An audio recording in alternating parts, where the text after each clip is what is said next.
effects certainly are. It's very similar to the one that military is developing, only the military is about 50,000 times stronger.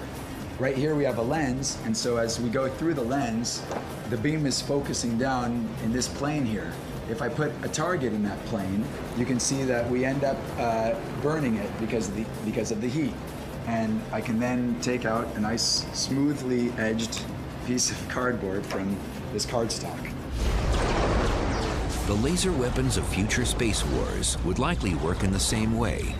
But sci-fi movie fans may be very surprised to find out how real laser weapons will actually work in space. In science fiction, we often see a laser bolt, a bolt of energy, whereas in reality, with a laser, you would see a beam connect, then disconnect. I mean, light is the fastest thing we know of. If you were to see someone about to shoot you with a laser beam, you would have to react very quickly when you see their finger beginning to twitch toward the button. Otherwise, you'll get zapped at the same time that you see the zapper initiate the zapping. But in a duel in the vacuum of space, even the beams of laser weapons using visible light won't be seen.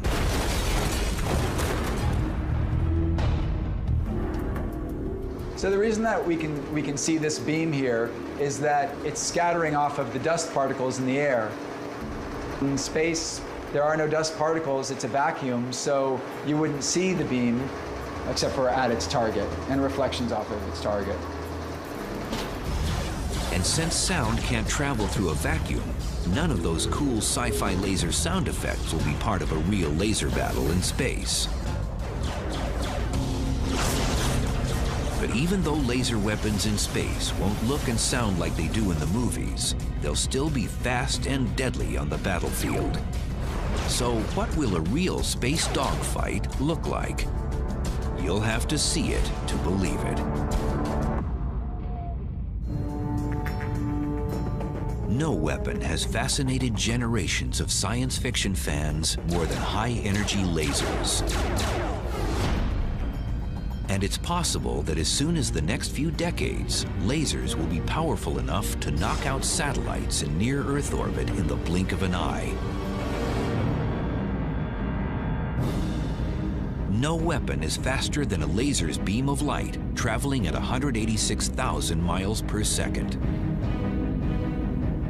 If we could build a weapon that had the capabilities to punch through armor plating, then you really are on to something, because if it is just electrical power that you need to drive the thing, you have what we call an infinite magazine. If you're talking about the big gun on a battleship, you have to have bullets and gunpowder. You can run out of those. If you simply use electrical power to create a laser system, we don't have to worry about somebody bringing us more bullets and where to store those bullets.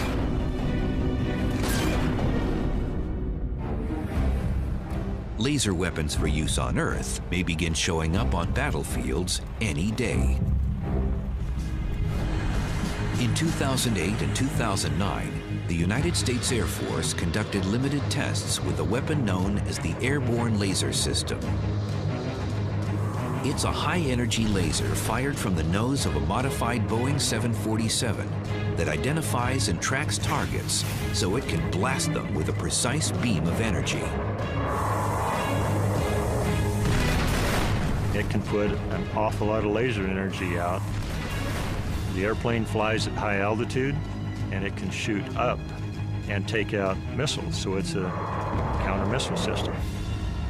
So the day is coming as technology allows us to package lasers in smaller and smaller systems.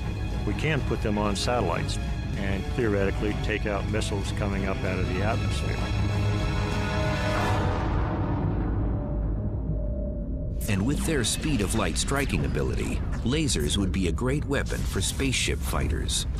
But futuristic dogfights between spacecraft will have little in common with today's aerial battles or what you've seen in science fiction movies. 200 years in the future, a supply ship and her escort fighters on their way to colonies on Mars are intercepted by space pirates looking for a quick payday. today. In an atmosphere, planes need to generate lift, which is why they have wings. Because they have wings and because you also want to keep your pilots conscious, you have long banking turns. In space, you don't need to do that. You might have a spacecraft flying along and simply turn around and shoot the guy behind him. Those are the kind of things you can do when you don't require an atmosphere. As the pirates attack the supply convoy, the odd-looking fighters on both sides face off. Probably the best would be a cube, covered with thrusters or little rockets and sensors. Doesn't have an atmosphere to worry about, so drag is not an issue. But you want to be able to see 360 degrees, three-dimensionally, and be able to fire in all of those directions. It would be a cube. With these strange-looking craft fighting in the vacuum of space, the movements of the fight will also look much different than an aerial battle over Earth. We're going to have much more jerky motion where we're allowed to suddenly just shoot off to the left, suddenly shoot off to the right while keeping our forward motion. We can throw rockets on to randomly brake without having to worry about crashing down to a planet like you have to worry about within an atmosphere. But without any atmosphere to slow spacecraft down, could space dogfights reach such high speeds that the human pilots would begin to fall apart? That's what Nicholas B. from Ziegler, Illinois wanted to ask the universe. So he texted, at what speed do human atoms start to break down? Nicholas, your question actually is about a common but very understandable misconception. It turns out that atoms are stable at any speed because in their own frame of reference, they're at rest. However, humans die if they're subject to sustained accelerations greater than about 10 g. So I would say that's the practical limit for accelerations during interstellar travel, 10 g. But how can there be g-forces in the emptiness of space where there's barely any gravity at all? It's all because of Albert Einstein's equivalence principle, a key part of his theory of general relativity.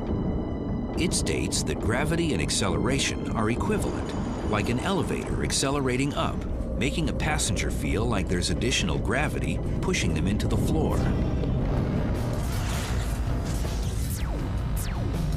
So if you moved around too quickly in space and you jerked real quick, your brain would move around inside your skull so quickly that you could kill yourself. And so you might want the guidance system of your spacecraft to keep you from making those types of maneuvers. Or future strategists may decide to keep pilots out of the fight entirely. So then what would a pilotless battle in space look like?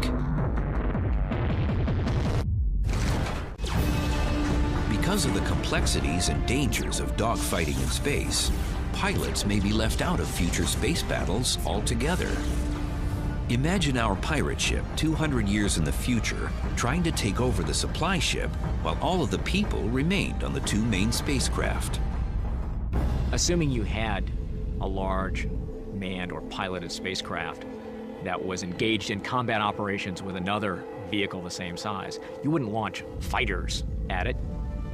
You would throw some tiny space mine maneuverable vehicle the size of a suitcase that would be stealthy, would float up to the enemy spacecraft, attach itself, and blow up.